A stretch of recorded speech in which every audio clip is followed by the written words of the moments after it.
भाषणासाठी भारतीय जनता पार्टीचे नेते आशिष शेलार आज आपल्याला पत्रकारांशी संबोधित करायला आलेले.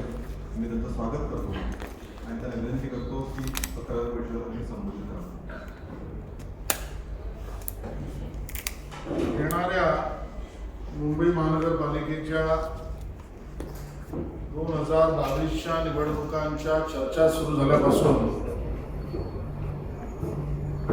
एक गोष्ट प्रामुख्याने समोर गेल्या काही दिवसांपासून येते,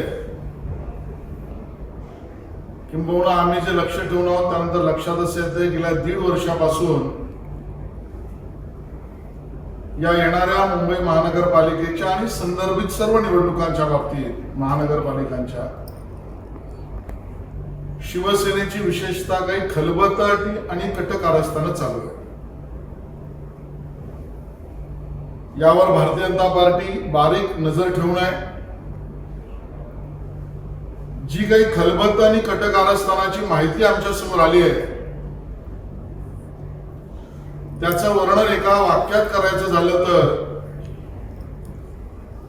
शिवसेनेचा पराभवाच्या भीतीने पळवाटा शोधण्याचा वायफळ प्रयत्न चालू आहे आणि त्यामुळे अशा कुठल्याही पळवाटा जरी काढल्या तरी मुंबई मनपाच्या निवडणुकीच्या बाबतीत मी अतिशय स्पष्टपणे सांगू इच्छितो की मुंबईकरांनी भ्रष्टाचारी शिवसेनेच्या कार्यपद्धतीला कंटाळून शिवसेनेच्या पराभवाची महानगरपालिकेतल्या निवडणुकीची मुहूर्तमेढ ही केलेलीच आहे. आणि मग ही कटकारस्थाने कशी कशी चालू होती गेल्या 1.5 वर्षापासून त्याचा उलगडा मुंबईकरांसमोर करणं आवश्यक आहे. 1.5 वर्षापूर्वी विचार सुरू झाला आणि ज्या वेळेला पहिली लाट करोनाची आटोक्यात येते, उसरते, कमी होते असं लक्षात आल्यावर सत्ताधारी शिवसेनेचे काही धुरीण बसले अशी माहिती समोर आली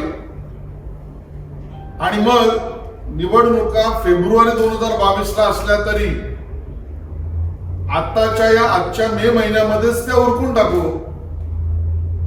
असा पहिला डाव, पहिलं कटकारस्थान मुदतपूर्व निवडणुका घेण्याच्या विचाराचा प्रयत्न शिवसेनेने केला. दुर्दैवाने दुसरी लाट आणि जनतेला त्रास समोर आला आणि त्यांचा प्रयत्न फेल झाला. मुदतपूर्व निवडणुका करण्याचं कारण विचारांती हेच होतं की जुलै, ऑगस्ट, सप्टेंबरचा पाऊस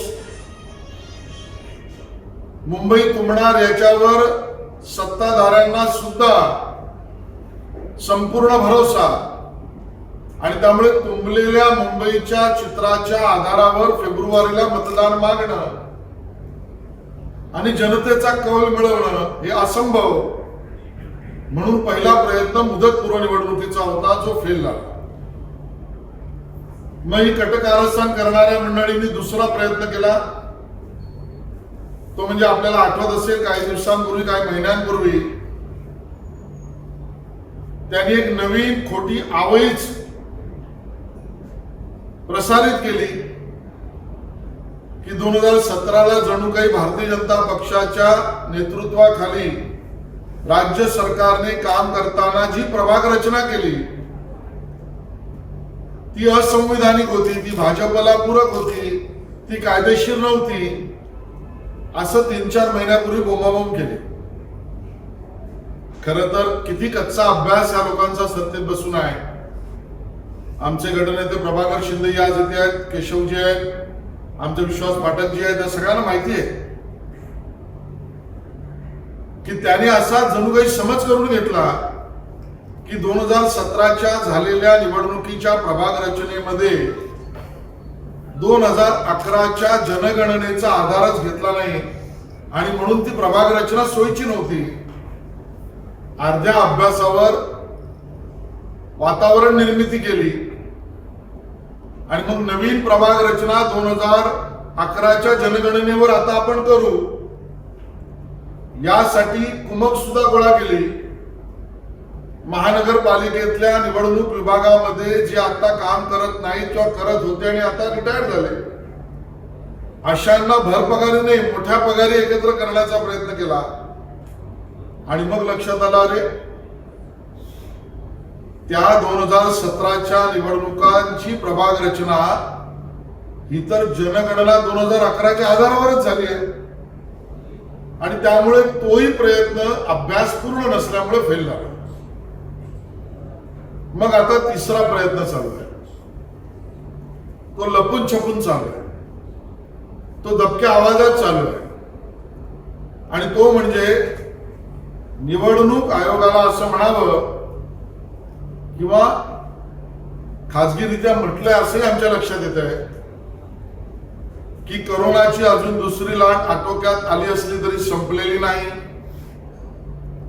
तिसरी लाट येण्याची शक्यता जास्त आहे, ती बालकांसाठी आहे, काळजी तर घेतलीच पाहिजे. दुसऱ्या लाटेची घेतली पाहिजे. तिसरी लाट येणार असेल तर त्याची पूर्वतयारी केलीच पाहिजे. भाजपचं मत स्पष्ट आहे. पण याचा बहाणा समोर ठेवून आता जनगणना करता येणार नाही, नवीन इलेक्शन रोल करता येणार नाही, नव्याने मतदार नोंदणी करण्यामध्ये अडचणी येऊ शकतात आणि यामुळे आम्हाला आता जास्तीचा वेळ लागेल आणि तो वेळ 2021च्या जनगणनेपर्यंत खेचावा. म्हणजे 2021च्या तत्कालीन जनगणनेवर नवीन प्रभाग रचना करता येऊ शकेल.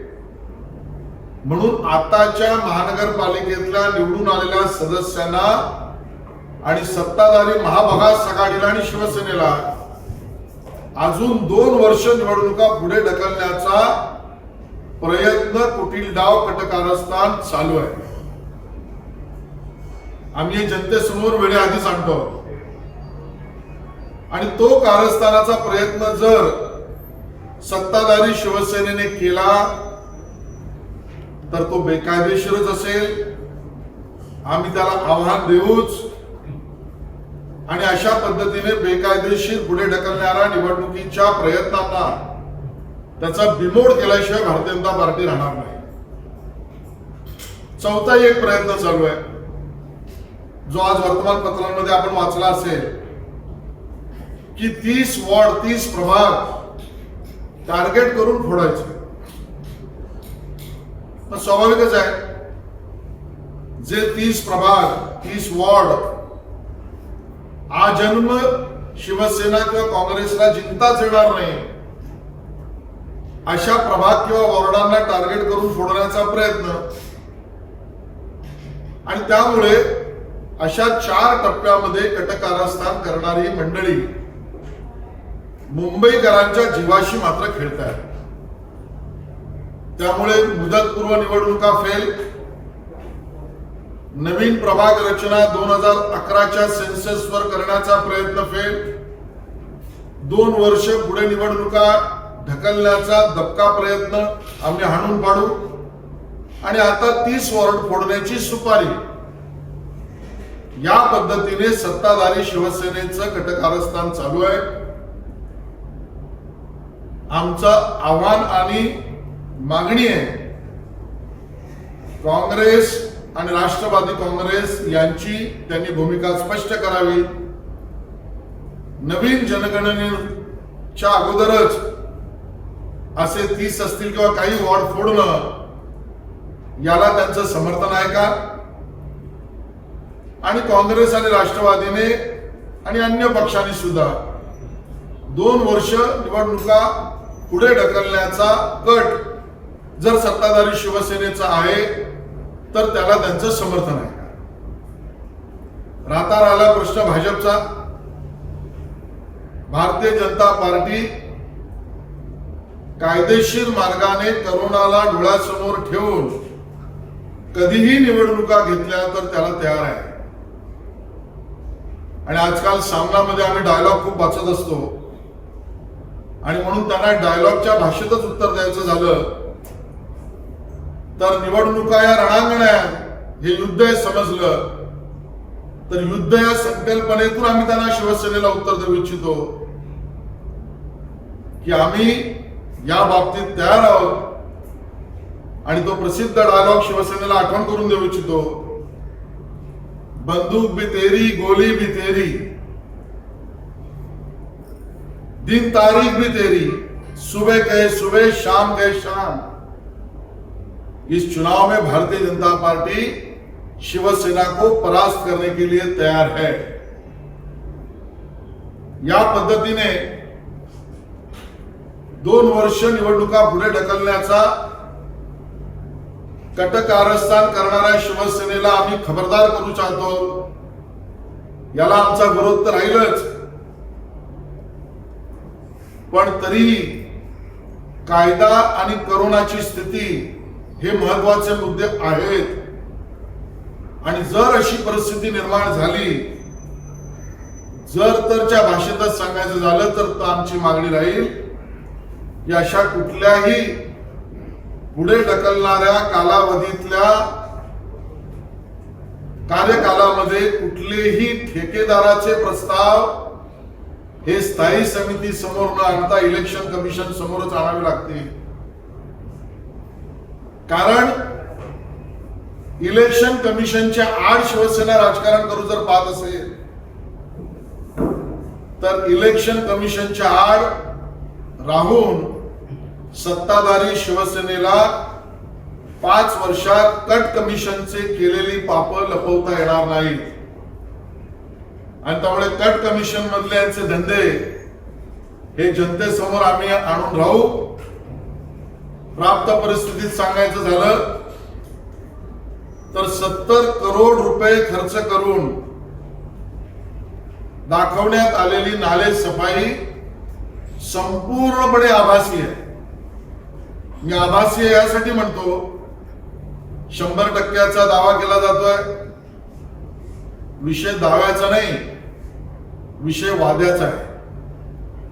तुम्ही मुंबईकरांना वादा केला होता की मुंबई आम्ही तुंबू देणार नाही, करून दाखवलं म्हणणाऱ्यांनी स्वतःचा वादा आठवावा, बचावाचा दावा करू नये। आणि त्यामुळे 70 कोटी पाण्यात जाणार हे दुर्दैवी चित्र मुंबईकरांसमोर येणार। याचं कारण जी माहिती मी घेतली, 5 लाख मेट्रिक टन इतका गाळ काढला असा दावा केला। मग तो 5 लाख मेट्रिक टन अगदी मिठी नदीचा धरून सुद्धा टाकलाय कुठे? कुठल्या डम्पिंग ग्राउंडला टाकलाय?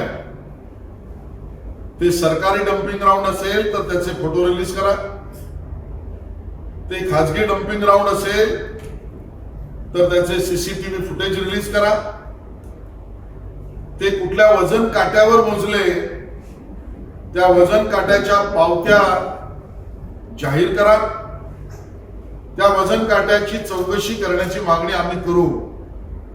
त्यामुळे गुलदस्त्यात राहून 5 लाख मेट्रिक टन गाळ काढला ही विधानं आम्हाला मान्य नाहीत आणि त्यामुळे कट कमिशनचे नाले सफाईतला सुद्धा आणि येणाऱ्या काळामध्ये सिवरेज ट्रीटमेंट प्लॅन्ट, सांडपाण्यावर प्रक्रिया केंद्र, 20,000 कोटीचं टेंडर, या पुढे ढकलणाऱ्या निवडणुकीच्या कटाच्या मागे ही टेंडर साधून यायची आहेत आणि त्यातली कट कमिशन यायची आहे 20,000 कोटीच्या सिवरेज ट्रीटमेंट प्लॅनची। अशी असंख्य उदाहरणं समोर येतील आणि त्यामुळे मुंबईकरांच्या आवश्यक सुविधांसाठी भाजपचा लढा चालूच राहील हे आम्ही या ठिकाणी स्पष्ट करू इच्छितो। मराठा आरक्षण विषयामध्ये आर्थिक दृष्ट्या दुर्बल घटकांचं आरक्षण हे आता मराठा समाजाला मिळेल अशा पद्धतीचा निर्णय महाविकास आणि महाभकास आघाडीने घेतला। खरं तर महाविकास आघाडी हे भावना शून्य तर होतच, कर्तव्य शून्य हे महाराष्ट्राने पाहिलंच, कर्तृत्व शून्य हा त्यांचा परिचय झालाच, पण आता ते कर्तृत्व परावलंबी आहेत। कर्तृत्वामध्ये सुद्धा परावलंबी आहेत असं चित्र आहे.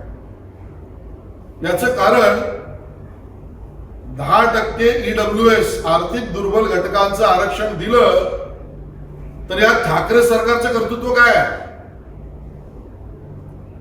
हे तर मोदी सरकारने दिलेलं आरक्षण आहे आणि त्यामुळे कर्तृत्वावर सुद्धा स्वतःच्या नाही तर दुसऱ्याच्यावर परावलंबून राहणार ही स्थिती महाराष्ट्र सरकारची आहे. पहिल्यांदा तर आमची मागणी स्पष्ट आहे. जे आरक्षण गायकवाड आयोगानंतर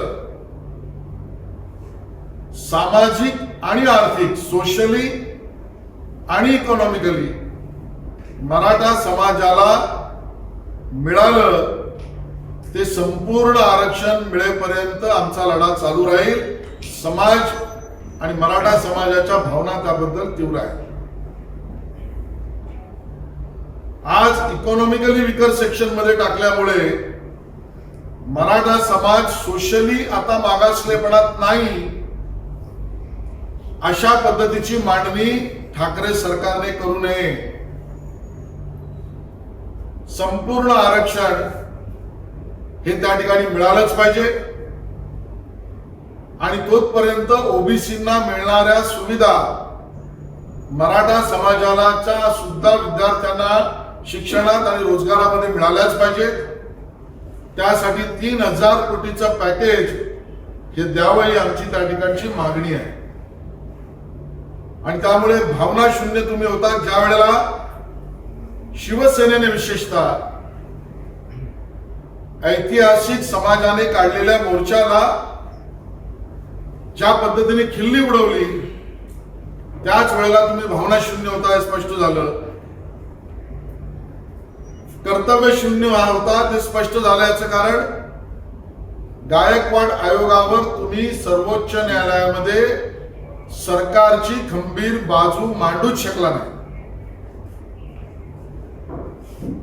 आणि कर्तृत्व शून्य तुम्ही होता हे जगाने पाहिल्याचं कारण जे आरक्षण मुंबई उच्च न्यायालयात टिकलं, जे फडणवीस सरकारने दिलेलं आरक्षण सर्वोच्च न्यायालयाने सुद्धा चीफ जस्टिसनी त्यावर स्थगिती देण्यापासून नाकारलं.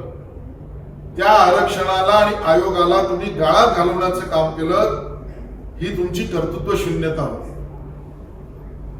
आणि त्यामुळे गायकवाड आयोगाला तर गाळात घातलं पण आर्थिक दुर्बल घटकात टाकल्यानंतर सामाजिक मागासलेपणातला सुद्धा गाळू नका या पद्धतीचं आवाहन महाराष्ट्र विकास आघाडीच्या ठाकरे सरकारला आम्ही करतो आहोत. ओबीसी ना अतिरिक्त निवडणुकांमध्ये जे आरक्षण मिळालं होतं ते सुद्धा हे सरकार टिकवू शकलं नाही. किंबहुना जिल्हा परिषद, नगरपालिका, महानगरपालिका, पंचायत समित्या यामध्ये ओबीसी समाजाला अतिरिक्त निवडणुकांमधलं आरक्षण जे होतं त्याचा खून महाराष्ट्र विकास आघाडी सरकारने केला. आश्चर्य तर या गोष्टीचं वाटतं की अशा समाजाला, आपल्या समाजाला मिळालेलं निवडणुकातलं आरक्षणाचा मुद्दा पडल्यानंतर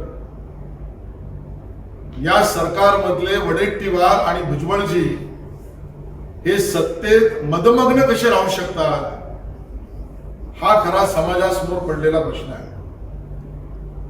आणि त्यामुळे ओबीसीच्या आरक्षणालाही नख लागता कामा नये, निवडणुकांच्या अतिरिक्त दिलेलं ही आमची मागणी. धन्यवाद. वरळी इथे क्लिवलँड पंपिंग स्टेशनला 21 कोटींचं फंडिंग गेट बसवलं जाणार आहे. म्हणजे 6 वर्षापूर्वी उद्घाटन झालं. हा जो खर्च केला जातोय तो तुमचं काय म्हणणं आहे? मुंबईतल्या कुठल्याही भागाचा विकास झाला तर आम्हाला त्याचं स्वागतच आहे. पण मुंबई म्हणून विकास झाला तर गेल्या काही वर्षांपासून आम्ही पाहतो आहोत मुंबईचं क्षेत्रफळ चर्चगेट पासून दहिसर पर्यंत आणि सीएसटी पासून मुलुंड पर्यंत आहे याचा विसरच सत्ताधाऱ्यांना पडलाय. आणि जणू काही मुंबईचं क्षेत्रफळ आणि मुंबई वरळीतल्या काही भागापुरताच आता आरक्षित झाले का असा प्रश्न पडतोय. आणि मग लक्षात असं येतं की पुलाखाली असलेल्या पिलरला सुशोभीकरण वरळीतच होतं. पहिलं बालकांसाठी येणाऱ्या तिसऱ्या लाटेसाठीचं जम्बो कोविड सेंटर हे वरळीतच होतं. फुटपाथला चकाकणाऱ्या आणि रोषणाई देणाऱ्या डिवायडर्सचा उपयोग फक्त वरळीतच होतो. रोषणाईच्या पद्धतीने केलेले ट्रॅफिक सिग्नल फक्त वरळीतच होतात. आणि आता फ्लड गेट बसवायचे असतील तर संपूर्ण मुंबईत बसवा, वरळीतही बसवा, ते फक्त वरळीतच होतं. आणि वरळीवरून सुसाट गाडी जी निघते ती सीलिंग वरून डायरेक्ट वांद्रे पूर्वलाच जाते. आणि मग समुद्राचं पाणी जमिनीकडे येऊ नये, पावसाने पडलेल्या पाण्याचा निचरा तातडीने व्हावा म्हणून नवीन वाहिन्या आणि रचना आणि पंप्स हे फक्त कलानगर सिग्नललाच बसतात. आणि त्यामुळे सत्तेत बसलेल्यांनी मुंबई सर्वांची आहे, सर्व क्षेत्रफळ मोठं आहे याची आठवण ठेवावी एवढंच आमची त्यांना विनंती आहे. विजय वडेट्टीवार असं म्हणतात की जोपर्यंत आरक्षणाचा प्रश्न सोडत नाही तोपर्यंत कुठल्याही निवडणुका घेऊ नये. खरं तर सवाल वडेट्टीवार साहेबांना आहे की तुम्ही मोर्चे काढले, तुम्ही ओबीसीच्या आरक्षणाला कुठलाही धक्का नसताना त्याच्यावर प्रश्नचिन्ह तुम्हीच उभे केलेत. आणि आता तुमच्या सरकारने जिल्हा परिषद, नगरपालिका, महानगरपालिका, पंचायत समिती आणि अन्य या ठिकाणी ओबीसी समाजाला मिळणारं आरक्षण याचा खूनही तुमच्या सरकारने पाडला. आणि तुम्ही या सरकारच्या मंत्रिमंडळात सत्तामग्न का आहात याचं पहिलं उत्तर द्या. नितीन राऊत यांनी डायरी मंडळा केल्याची बातमी येते, जेव्हा भाजपची प्रतिक्रिया आहे. खरं तर या सरकारमधल्या मंत्र्यांच्या घोटाळ्याची यादी इतकी मोठी आहे. दुर्दैव आहे, कोविडच्या काळात सॅनिटायझर खरेदीत घोटाळा, पीपी किट मध्ये घोटाळा, जम्बो सेंटर बनवताना घोटाळा, ज्या येणाऱ्या घोटाळ्याचं भांडण पूर्वीच सुरू झालं ते इरिगेशनच्या 70 प्रस्तावामधला येणारा घोटाळा, या तुलनेत आमच्या नितीन राऊतांचा घोटाळा तर काय छोटासा आहे. आणि त्यामुळे डायऱ्या मागितल्या, पण मला प्रश्न हा पडतो, डायऱ्यांबरोबर डिनर सेट सुद्धा मागतो. आणि मग डिनर सेट चकचकीत मंत्र्यांना वेगळ्या ठिकाणी वेगळ्या घरी हवा होता का? आणि त्यामुळे या घोटाळ्याचं उत्तर खरं तर मुख्यमंत्री महोदयांनी या सगळ्या घोटाळ्याचं उत्तर दिलं पाहिजे असं आमचं मत आहे. आरोप केलेला आहे मुदतपूर्व निवडणूक घेण्यासाठी शिवसेना 40 नगरसेवक पुढे पाडले आहेत. याचा अर्थ भाजपच्याही काही नगरसेवकांना त्यांनी अप्रोच केला असेल, कारण काँग्रेस आणि एनसीपीचे म्हणून 40 नगरसेवक तर होत नाही. आपले पक्षही जरी घ्यायचं म्हटले तरी त्यांची स्ट्रेंथ 40ची नाही. आपल्याकडे काही पुरावे आहेत का त्याचे? मी 40 नगरसेवक फोडणार असं वॉर्ड फोडणार असं महापालिकेच्या बाबतीत जे काही निवडणुका पुढे ढकलता येते, कायदेशीर याच्यामध्ये काय अडचण होऊ शकतात नेमकी काय? कारण औरंगाबाद देखील सध्या प्रशासन नेमलं आहे, तर अशी काही भाजपची मागणी केली जर कोरोनामुळे पुढे ढकलायला लागली तर इथं देखील प्रशासन नेमलं आणि संपूर्णपणे नियंत्रण निवडणूक आयोगावर. आज आमच्या समोर शिजला जातो अशा घटकारस्थानाची माहिती आहे. आम्ही मुंबईकर जनतेसमोर ठेवतो. आज सायंकाळी निवडणूक आयोगाच्या सर्वश्री मदान यांना सुद्धा माननीय मुंबई अध्यक्ष मंगलप्रभात लोढा यांच्या नेतृत्वात आम्ही झूमवर भेटणार आहोत. संपूर्ण माहिती समोर आल्यावर त्यावरचं सविस्तर उत्तर आम्ही देऊ. या सगळ्या महापालिकेच्या निवडणुकांमध्ये मोठी भूमिका ज्या शिवसेना मंत्र्यांची असते, ते आता काही दिवसांपासून प्रत्यक्ष कार्यक्रमात दिसत नाहीत. कालच्या कार्यक्रमात तर हे सगळे कट कारस्थानामध्ये आणि शिवसेनेच्या अडचणीमध्ये यामध्ये वाढतो असं वाटतं. त्या कटकारस्थानामध्ये त्या मंत्र्यांचं डोकं सुद्धा आहे. आमचं तुमच्यावर बारीक लक्ष आहे, आज एवढंच त्यांना सांगू इच्छितो.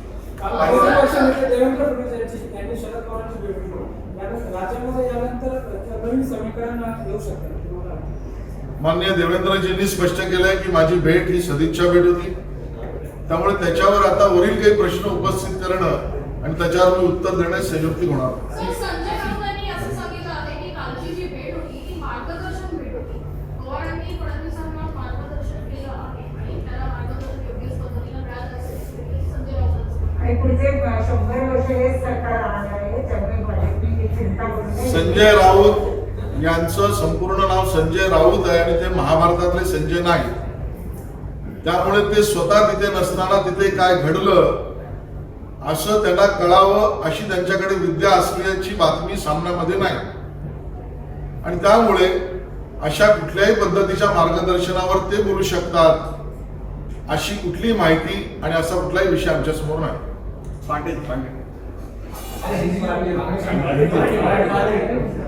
मुंबई महानगरपालिकेनंतर राज्यामध्ये अनेक महानगरपालिका आणि जिल्हा परिषदेच्या निवडणुका पेंडिंग आहे. असं असताना कोरोना काळामुळे या सर्वच निवडणुका पुढे ढकलल्या जातात. मुंबई महानगरपालिका सुद्धा निवडणूक पुढे ढकलली जाण्याची शक्यता आहे. यावर तुमचं काय म्हणते? कारण अनेक निवडणुका ऑलरेडी पेंडिंग बाकी आहेत. खरं तर आम्ही तीच भीती मांडतो की हे कटकारस्थान शिजवण्याची परिस्थिती तुमच्यावर का आली. तर पराभवाच्या भीतीने पळण्याचा वायफळ प्रयत्न शिवसेनेचा आहे. एका बाजूला शिवसेनेने म्हणायचं आमचं मुंबई मॉडेल सक्षम आहे, दुसऱ्या बाजूला निवडणुकांचा विषय आला की भीती व्यक्त करायची. अन्य महानगरपालिकांमध्ये सुद्धा कोविडच्या परिस्थितीनुसार विचार करावा लागेल हे सत्य आहे. पण मुंबईपुरता सांगायचं तर आणि राज्यापुरता सांगायचं झालं तर देशात सगळ्यात जास्त लसीकरणाची मेखी मिरवायची, निवडणुका आल्यावर मात्र पळवाटा शोधायच्या. आणि त्यामुळे खरं तुमचं मनस्थिती काय आहे हाच खरा तर सवाल मुख्यमंत्री महोदयांना आमचा. आशीष जी, आरक्षण को लेकर के जिस तरीके से सरकार के चारों तरफ व्यूहरचना हो गई है, मराठा अलग नाराज है, उनको संतुष्ट नहीं कर पाई सरकार, ओबीसी को अलग, एससी एसटी को अलग, तो क्या सरकार आरक्षण के मुद्दे पर जो पिछली सरकार ने काम किया उस पर फेल साबित हुई और इसलिए ये पूरा सरकार के भीतर जो आपसी सकता हुआ वो मराठा आरक्षण को एससी-बीसी के अंतर्गत कानून में रहकर गायकवाड़ कमीशन को बनाकर जो रिजर्वेशन आरक्षण दिया था उसकी दलील सुप्रीम कोर्ट के सामने सही तरीके से न रखने के कारण और सभी डॉक्यूमेंट्स प्रेजेंट नहीं करने के कारण महाराष्ट्र विकास आघाड़ी ने मराठा समाज को मिला हुआ आरक्षण अपने स्वयं के कर्तृत्वहीनता के कारण खत्म कर दिया. अब ओबीसी समाज को चुनाव के लिए जो एडिशनल आरक्षण मिला था, जो जिला परिषद, पंचायत समिति, नगरपालिका, महानगरपालिका के चुनाव में उनको मिलता था, अपने समाज को मिलता था, उसकी भी दलील सुप्रीम कोर्ट के सामने न रखने के कारण और 15 बार डेट्स और डेट्स और डेट्स, तारीख पे तारीख इस प्रकार का रवैया लेने के कारण भी वो सुप्रीम कोर्ट के सामने टिका नहीं पाए. मुझे लगता है दोनों आरक्षण में जो रवैया ठाकरे सरकार ने लिया और उसके कारण समाज में अपने आरक्षण को न बचाने की जो एक दुख भरी भावना है वो निर्माण हुई. इसका कारण सिर्फ और सिर्फ ठाकरे सरकार का अहंकार यह है. पहले के सरकारों ने जो काम किया चलना और आवश्यक तो यह था कि उसको सही तरीके से सही मायने में कोर्ट के सामने दलील के स्वरूप में रखते तो शायद आरक्षण को बचा पाते. लेकिन खुद का अहंकार, मैं पिछले सरकार के अच्छी कामों की तारीफ और दलील भी नहीं करूंगा, उसके कारण यह स्थिति निर्माण हुई है. और उसका पूरा का पूरा ठिकरा ठाकरे सरकार के अहंकार के ऊपर है। नितिन राउत ने कहा कि अचानक जो 2-3 आरक्षण का सरकार के ऊपर दबाव है उसका रास्ता निकालने की कोशिश हो रही है, उसके लिए मीटिंग्स हो रही है, लेकिन रास्ता नहीं निकल रहा है। और SC/ST को लेकर उनका जो स्टैंड है वो कायम है कि SC/ST को पदोन्नति में आरक्षण मिलना चाहिए, उसको लेकर के जो सरकार। देखिए कैसी विडंबना है कि SC/ST के आरक्षण के लिए, पदोन्नति के लिए उस विषय में कांग्रेस कहती है हम आक्रामक है, हम चिंतित है, लेकिन दोगलापन ऐसा है कि चिंता व्यक्त करते हैं लेकिन उसी सरकार के अंदर बैठ के खुद के फायदे करा के ले रहे हैं। दूसरी तरफ एनसीपी के और कांग्रेस के वडेट्टीवार और छगन भुजबल जी ओबीसी आरक्षण को लेकर मोर्चा निकालते हैं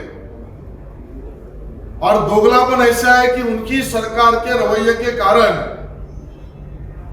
ओबीसी को जो मिला हुआ चुनाव के लिए आरक्षण था वो टिका नहीं पाए, फिर भी वडेट्टीवार जी और भुजबल जी सत्ता में फायदे लेकर बैठे हुए हैं। तो इसका मतलब स्पष्ट है, schedule caste, schedule tribe, OBC और मराठा कोई भी आरक्षण को ना ये बचा पाए, लेकिन झूठ और दोगलेपन से सत्ता में जरूर बैठे हैं। समाज इसकी प्रतिक्रिया जरूर देगा। धन्यवाद।